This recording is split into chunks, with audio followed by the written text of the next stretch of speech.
안녕하세요. 반갑습니다. 잘 오셨습니다. 하늘성가대에서 대원들을 모집하고 있는 거 아시죠? 높은 뜻 성가대에도 모집을 합니다. 2부, 3부 모든 성가대원들이 여러 새로 오신 분들을 기다리고 있는데요. 참 귀한 사역이라는 생각을 가집니다. 노래를 한다는 건 저처럼 음치는 참 어려운 일인데 여러분들이 가진 그 하나님 주신 은사와 달란트들을 귀한 곳에 사용하면 좋겠습니다. 그래서 함께하기 원하는 분들 찾고 있으니까 이번 참에 또 마음도 먹으시고 함께 기도하시면 좋겠고요. 주부에 보시면 성탄절 연합성가대도 모집하고 있으니까 매주 함께하기는 어려우신 분들이라 하더라도 성탄절을 맞아서 연합성가대에도 함께하시면 좋겠습니다. 이제 말씀을 나눕니다. 집으로 손님을 맞이하려면 가까운 가족들이나 친구들이 아닌 좀 귀한 손님을 맞이하려면 여러 일들을 좀 해야 합니다. 준비를 해야 하죠. 손님 맞을 준비를 합니다. 그 중에서 가장 우선되는 것을 뽑으라고 한다면 저는 그것은 청소라고 생각을 합니다. 청소하지도 않고 귀한 손님을 맞으시는 분들은 아마 안 계실 겁니다. 성도님들의 가정에 신방을 갑니다. 그러면 가면 정말 놀라는 것 하나는 어쩜 그렇게 깨끗할 수 있어요. 너무 정리정돈이 잘 돼 있어요. 그래서 저희가 감탄을 하잖아요. 와, 어떻게 이렇게 하고 사실 수 있냐고. 저희는 안 된다고. 그러면 한마디 하시죠. 항상 이런 거 아니에요. 목사님 오신다고 청소했다고 얘기하시고, 또 어떤 분은 저 방은 문 여시면 안 돼요. 절대 안 된다고 이야기하십니다. 그러면서 막 웃으시면서 목사님이라도 자주 오셔야 집이 좀 깨끗해지네요. 이런 얘기를 합니다. 혹시 좀 지저분하신 분들, 좀 정리가 필요하신 분들 한번 불러주십시오. 가겠습니다. 갓 태어난 아기가 조리원에 있다가 보통 열흘 또는 2주 정도 요즘에 있더라고요. 그러면 조리원에 있던 이제 아이가 이제 집으로 돌아갈 때 아빠들이 하는 일이 있습니다. 먼지 하나라도 남기지 않으려 하는 마음으로 청소를 하죠. 보통 남자들은 청소를 참 잘하시는 분들도 물론 계시겠지만 대충 하는 편입니다. 그렇죠? 환기도 잘 안 시키면서 청소기 한번 쓱쓱 핸드폰 보면서 또는 TV 보면서 밀다가 끝이 나곤 하는데 자신의 그 갓난아이가 처음 집에 오는 아빠라면 마음이 참 다릅니다. 정말 먼지 하나라도 남기지 않을 대청소를 하죠. 혹시라도 아이가 이 먼지 때문에 아플까, 알러지라도 생길까 하는 마음 때문입니다. 이처럼 우리는 청소와 정리정돈을 통해서 누군가를 맞이하는 준비를 합니다. 너무 당연한 일상이죠.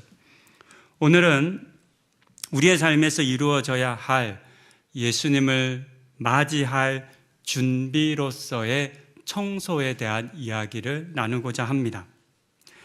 설교의 결론을 먼저 말씀드리면 나의 가장 귀한 손님으로 오신 예수님을 맞이하기에 부족하지 않도록, 부끄럽지 않도록 우리의 삶을 정리정돈하는 것, 즉 회개하고 그에 합당한 삶의 열매를 맺는 이야기를 나누고자 합니다.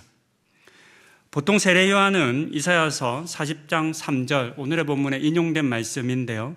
이 말씀에 기록된 것처럼 예수님의 오실 길을 예비한 사람으로 알려집니다.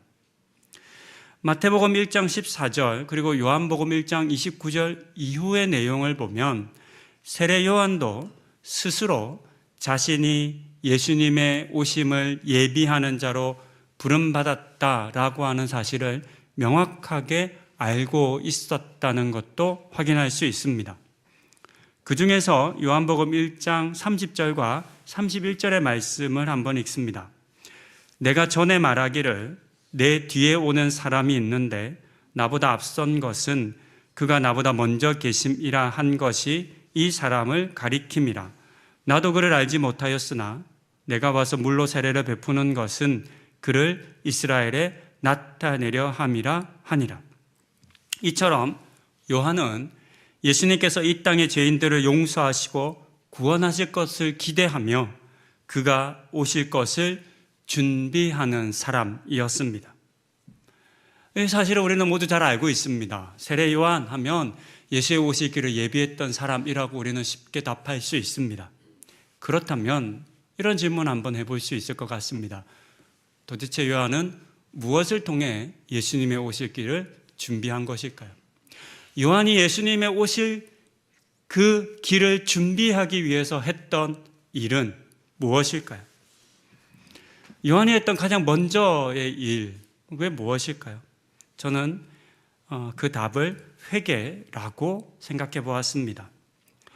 회개를 뜻하는 헬라어 메타노이아는 방향을 바꾸다라고 하는 뜻을 가진 단어입니다.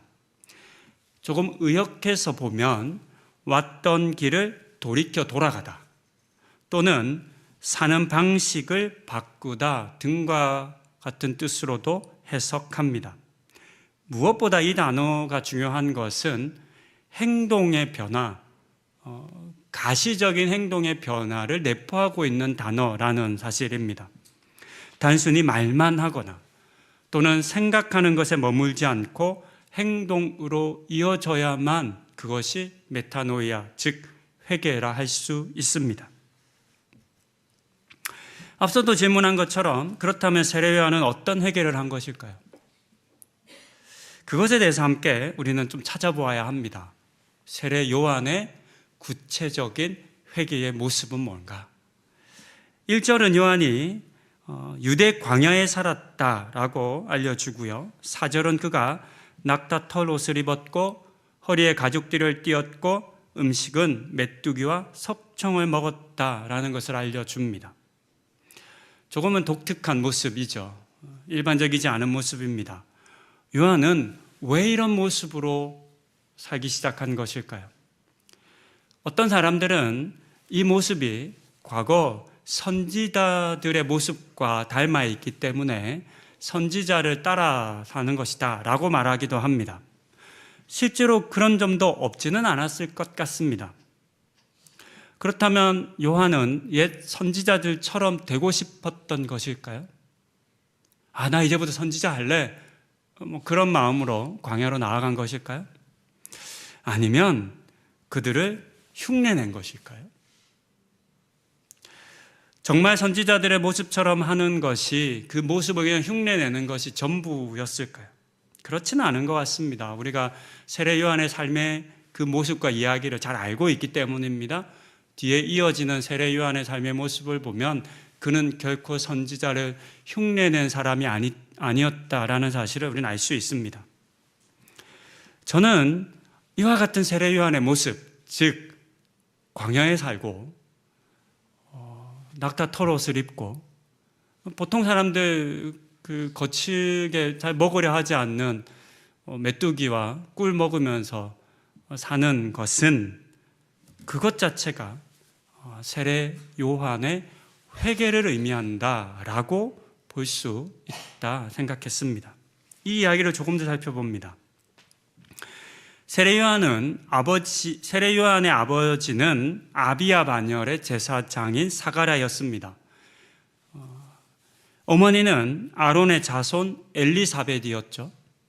두 가문이 모두 레위 지파에 속했고 제사장 가문이었다는 것을 쉽게 알 수 있습니다. 누가복음 1장 7절에 따르면 안타깝게도 이들 부부에게는 자녀가 없었습니다.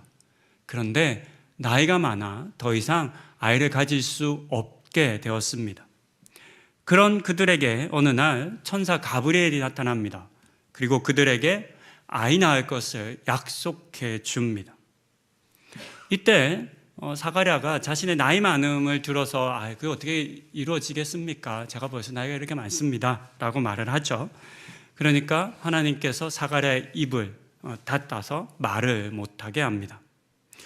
이 이야기는 아브라함의 이야기, 아브라함과 사라의 이야기와 거의 똑같습니다. 당시 유대인들이 아브라함을 모르지 않습니다. 유대인들이 오늘 본문에도 기록된 것처럼 유대인들의 자랑 중 하나는 자신들이 아브라함의 자손이라는 겁니다.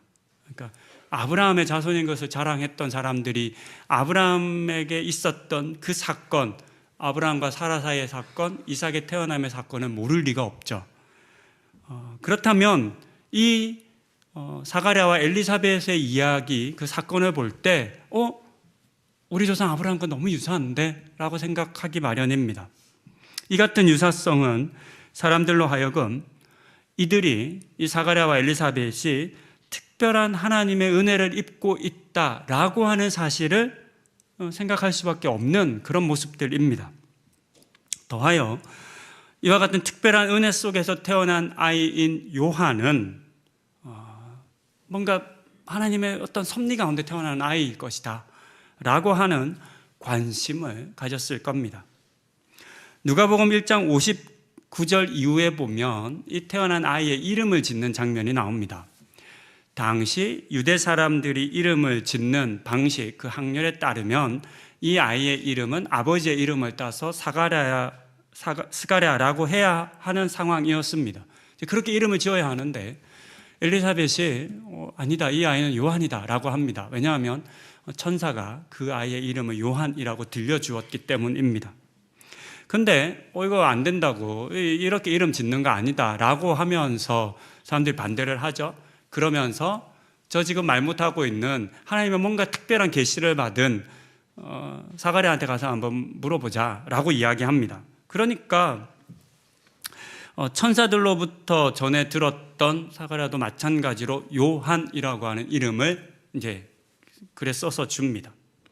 이 과정 속에서도 하나님의 특별한 섭리의 사건이 일어나고 있다라고 하는 것을 사람들이 보게 됩니다. 세례 요한의 태어남을 둘러싼 이 모든 이야기, 상황들을 가까이에서 보고 듣고 알았던 사람들의 이 요한에 대한 기대감은 얼마나 컸을까요? 그렇잖아요. 요한은 일종의 예언의 아이거든요. 그냥 보통의 사람들이 결혼해서 낳은 아이가 아닙니다. 사람의 나이로는 더 이상 아이는 가질 수 없어 라고 포기할 수밖에 없는 그런 상황. 저 옛날 아브라함 가운데 하나님께서 나타나셔서 이삭을 주신 것과 같은 그런 특별한 은혜로 이 아이가 태어났어요. 요한의 입장에서도 한번 생각해 봅니다. 요한은 꽤 유명한 아이이지 않았을까요? 너가 걔야, 이런 얘기 아이들 많이 듣죠. 주변에 제가 이제 목사다 보니까 목회자 자녀들 많이 보잖아요. 저희 동료들이나 또는 선배 목사님들 아이 많이 보는데 담임 목사의 자녀가 되면 그것만으로도 스트레스더라고요. 너가 목사님 아들이야, 너가 걔야, 이런 얘기를 참 많이 듣는다는 거죠. 저희 아이들도 마찬가지지 않을까 그런 생각은 듭니다. 그래서 제가 설교에 아이들 예를 들면 제발 좀 얘기하지 말아달라고 부탁을 드리는 겁니다. 스트레스 받더라고요. 아빠 또 내 얘기했어? 서윤이가 그래요. 또 내 얘기 하더라? 이런, 이런 얘기를 서윤이가 합니다. 요한은 어려서부터 많은 사람들의 관심과 주목을 받았을 겁니다. 그리고 특별한 예언과 섭리 가운데 태어난 아이이기 때문에 크고 많은 기대를 받았을 겁니다. 요한은 레위 지파의 자녀로 태어났어요. 그러니까 아버지가 그랬던 것처럼 아버지의 뒤를 이어서 제사장이 되는 것이 정해진 그런 그가 자라나는 삶의 과정, 방식이었죠. 그러니 많은 사람들이 어떤 제사장이 될 것인가, 이런 기대감을 가지고 요한을 바라봤을 겁니다. 만약에 요한이 그랬다면, 그렇게 제사장이 되는 삶을 살았다면 요한의 삶의 자리와 삶의 모습은 많이 달랐을 겁니다. 예루살렘 성전에서 제사장이 되었겠죠. 또 제사장의 옷을 입었을 겁니다. 제사를 드리고 남은 맛난 고기와 제철 과일을 먹었을 겁니다. 그러면 오늘의 본문이 기록하여 들려주고 있는 요한의 살았던 유대 광야의 삶의 자리와 또 메뚜기와 석청을 먹고 낙타의 털 옷을 입었다는 것과는 많이 달랐을 겁니다. 왜 오늘의 본문은 요한의 삶의 자리와 그리고 그의 옷과 그의 먹은 것에 관심을 가진 걸까요? 왜 이것을 기록한 걸까요? 기록할 이유가 별로 없잖아요. 요한이 무슨 옷을 입었는지가 이 이후의 맥락에서 전혀 중요하게 다뤄지지 않습니다. 요한의 음식이 뭔가 특별한 뭔가를 가지고 있다는 내용도 전혀 기록되지 않습니다. 어떻게 보면 별로 의미 없는 그런 기록으로 보일 수도 있습니다. 하지만 그렇지 않은 것은 그의 삶의 자리와 일과 생활하는 그 방식이 원래 기대되었던 것과 원래 예정되었던 것과는 완전히 달라졌다라고 하는 사실을 전하기 원해서인 것을 알 수 있습니다. 예루살렘 성전은 유대 광야로 바뀝니다. 제사장의 옷은 낙타털 옷으로 바뀌었죠. 그리고 만난 고기는 메뚜기와 석청으로 바뀝니다. 앞서 혹 요한이 선지자의 흉내를 낸 것일까라고 하는 생각을 잠시 해봤습니다. 흉내를 내는 것이라면 이렇게 살지 않았겠죠. 저희가 어딘가에 가서 여행을 가서 옷을 입어보기도 합니다. 그렇죠? 옷을 체험을 하는 그런 코스들이 있죠. 그러면 잠시 옷을 한번 입어보고 한번 찍어 먹어보고 중요한 건 사진 한번 찍고 서둘러 그 옷을 벗는 것이 코스이지 않습니까? 만약에 흉내를 내는 것이었다면 세례 요한은 이렇게 살지 않았을 겁니다. 그렇다면 요한은 어떤 이유로 이와 같은 삶을 산 것일까요? 그것이 앞서 말씀드린 것처럼 세례 요한의 회개의 모습과 방식이었던 겁니다. 요한에게 있어서의 회개는 성전을 떠나는 것이었습니다. 제사장의 옷을 벗는 것이었습니다. 그리고 제사하고 남은 그 고기로 배를 채우고 얼굴에 기름기가 생기는 그것을 거절하는 것이었습니다. 그 이유는 성전은 더 이상 하나님이 머무시는 곳이 아니었기 때문입니다. 당시의 예루살렘 성전은 하나님을 예배하는 곳이 아니었습니다. 오히려 물질과 권력의 욕심에 사로잡힌 사람들이 자신들의 욕망을 사고 파는 시장이 되어 있었습니다. 요한복음 2장에 기록된 양과 비둘기를 팔고 환전상들이 가득한 성전의 모습이 이것을 상징적으로 보여줍니다. 만민들의 기도 소리와 향로의 연기가 합쳐서 하나님을 향해 올라가는 성전이 아니게 된 겁니다. 원래 성전은 어떤 곳이냐면 요한복음 2장에 기록하고 있는 이 자판이 깔린 것은 이방인의 뜰입니다. 이방인들이 와서 하나님께 기도를 드리는 장소인 거죠. 그리고 그 성전에는 하나님을 향해 켜진 향초들이 항상 있어서 아름다운 향들이 하나님을 향해 올라갑니다. 그래서 회복되는 새 예루살렘에 대한 이야기가 기록된 요한계시록에 보면 성도의 기도와 향로의 향이 합쳐져서 하나님께로 올려진다라고 기록하고 있는 겁니다. 이와 같은 일들이 이루어지는 곳이 성전입니다. 그런데 만민의 기도 소리 대신에 동물들의 울음소리와 상인들의 호객 소리가 성전에 가득 차 있었습니다. 향로의 향의 그 아름다운 향이 아니라 각종 동물들의 배설물들의 악취가 넘치는 곳이 되어 버렸습니다. 이처럼 성전에 더 이상 하나님이 계시지 않는다라고 하는 사실을 알았던 요한은 미련 없이 제사장의 옷을 벗고 성전을 떠나 하나님이 계신 곳을 찾았습니다. 그곳이 바로 광야입니다. 광야는 출애굽의 시대를 상징하는 장소입니다. 애굽의 풍요함을 뒤로하고 떠난 이스라엘 백성들은 광야에 살게 되었습니다. 그런데 광야는 사람의 힘으로는 살아갈 수 없는 땅이었습니다. 전적으로 하나님의 인도하심과 보호하심을 의지하며 살아야 했습니다. 이곳에서 이스라엘 백성들은 하나님께서 직접 주신 만나를 먹었고 대신 싸워주심으로 승리했고 앞서 인도하심으로 안전할 수 있었습니다. 그렇게 백성들은 광야에서 하나님을 경험합니다. 그와 같은 경험이 무려 40년간 이루어집니다. 그 긴 시간 동안 하나님과 더불어 함께 살아가는 법을 배우고 연습했습니다.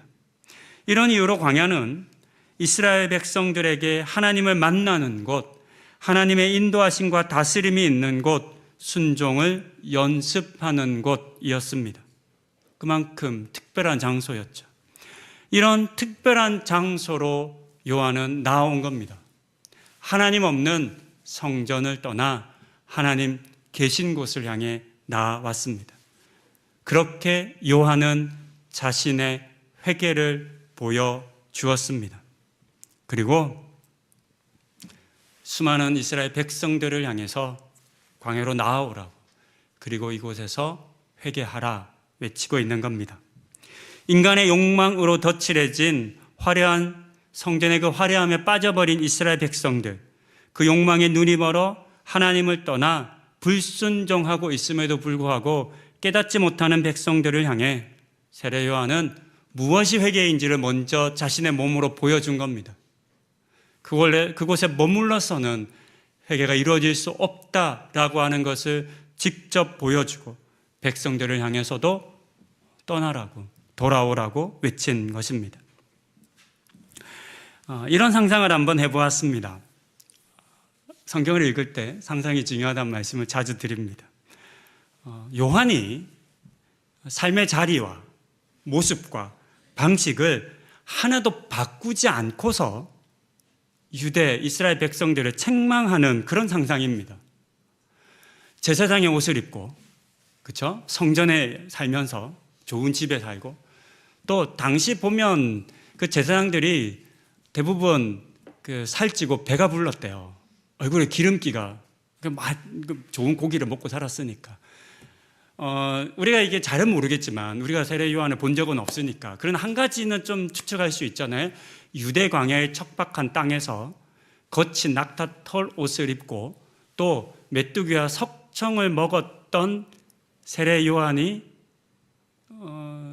꽃미남은 아니었을 것 같아요. 그렇죠? 얼굴이 좀 푸석푸석하고 막 광이 나고 기름이 잘잘 흐르고 배가 부르진 않았을 겁니다. 그렇죠? 근데 이 예루살렘의 성전에서 제사장의 삶을 살았던 그런 요한이라고 한다면 왠지 좀 그런 모습이 상상이 됩니다. 근데 그런 세례 요한이 유대 이스라엘 백성들을 책망하는 거죠. 꾸짖는 거죠. 회개하라고 말하는 겁니다. 7절에서 바리새인과 사두개인들을 향해서 독사의 자식들아 라고 부르며 독설을 퍼부었습니다. 그렇게 말할 수 있었을까요? 말은 그렇게 할 수 있었을 겁니다. 하지만 중요한 것은 그렇게 말한다고 해서 누가 배부른 세례 요한의 말을 듣겠습니까? 그의 말이 힘을 가질 수는 있었겠습니까? 이런 말 듣지 않았을까요? 네가 뭔데? 넌 안 그래? 너도 똑같잖아. 아니, 넌 더 심하네. 이런 말 듣지 않았을까요? 말이 힘을 가지려면 삶이 뒷받침되어야 한다는 사실을 성도님들께서도 잘 아실 겁니다. 그런 점에서 세례 요한의 말이 힘이 있었던 것은 그가 먼저 회개하는 모습을 보여주었기 때문이겠습니다. 요한은 자신과 같이 구체적인 행동의 변화를 이어서 백성들에게 요청했습니다. 그것을 8절에서는 회개에 합당한 열매를 맺어야 한다라고 하는 말로 표현하고 있습니다. 물론 그렇다고 해서 요한은 모든 사람들에게 지금 있는 것을 떠나 광야로 와야 한다 말하지 않았습니다. 자신처럼 지금 먹는 것 다 버리고 메뚜기를 먹어야 한다라고 말하지도 않았습니다. 각자의 삶의 자리에서 각자의 삶의 모습과 방식 속에서의 회개, 즉 돌이킴을 요청하고 있습니다. 그것은 누가복음 3장 10절부터 14절의 내용으로 확인할 수 있습니다. 이 말씀을 읽습니다. 무리가 물어 이르되 그러면 우리가 무엇을 하리이까? 대답하여 이르되 옷 2벌 있는 자는 옷 없는 자에게 나눠줄 것이요 먹을 것이 있는 자도 그렇게 할 것이니라 하고 세리들도 세례를 받고자 하여 와서 이르되 선생이여 우리는 무엇을 하리이까 하매 이르되 부과된 것 외에는 거두지 말라 하고 군인들도 물어 이르되 우리는 무엇을 하리이까 하매 이르되 사람에게서 강탈하지 말며 거짓으로 고발하지 말고 받는 급료를 족한 줄로 알라 하니라. 기록된 것처럼 주변을 돌아보고 나의 도움을 필요로 하는 사람들을 외면하지 않아야 합니다. 그리고 세리와 군인처럼 각자가 처한 상황과 여건 속에서 멈추어야 할 것과 만족할 것을 찾아야 합니다. 이와 같은 구체적인 삶의 모습이 회개입니다.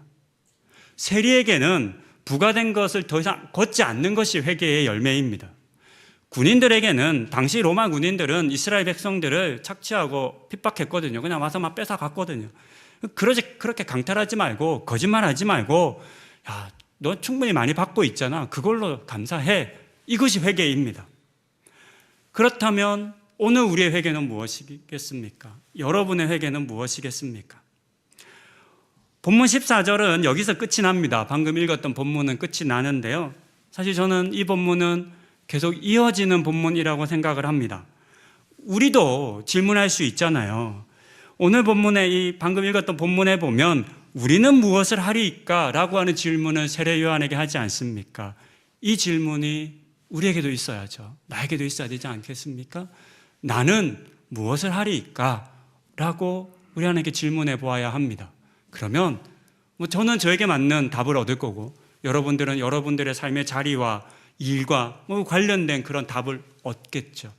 그렇게 여러분들의 무엇을 해야 할까라고 하는 질문이 이어지고 그 답을 듣게 된다면 그것이 이 본문 뒤에 쓰여지게 된다면 그렇게 우리의 이야기로 성경은 계속 이어지게 될 겁니다. 말씀을 정리합니다. 우리는 모두 예수님의 다시 오심을 기대하며 기다리는 사람들입니다. 그런데 그 귀한 예수님을 기다린다라고 말하면서 우리의 마음을, 생각을, 삶의 모습과 태도를 여전히 정리정돈하지 않는다면 어수선하고 지저분하고 예수님 보여드리기에 부끄러울 만한 그런 모습으로 여전히 내버려 두고 있으면서 예수님 나는 기다리고 있다. 예수님 맞이할 거다 라고 말한다면 그것은 예수님을 결코 우리가 귀한 분으로 여기는 것은 아닐 것입니다. 본문 속 요한의 모습을 보면서 오늘 나의 모습, 우리의 모습을 점검해 보십시다. 회개는 기도실에 앉아서 이런저런 죄의 목록을 나열하고 하나님 제가 이런 죄를 졌어요. 용서해 주세요. 이게 회개가 끝이 아닙니다. 회개는 내 삶에 정리정돈이 필요한 것이 무엇인지를 먼저 발견하고 그리고 그것을 행하는 것입니다.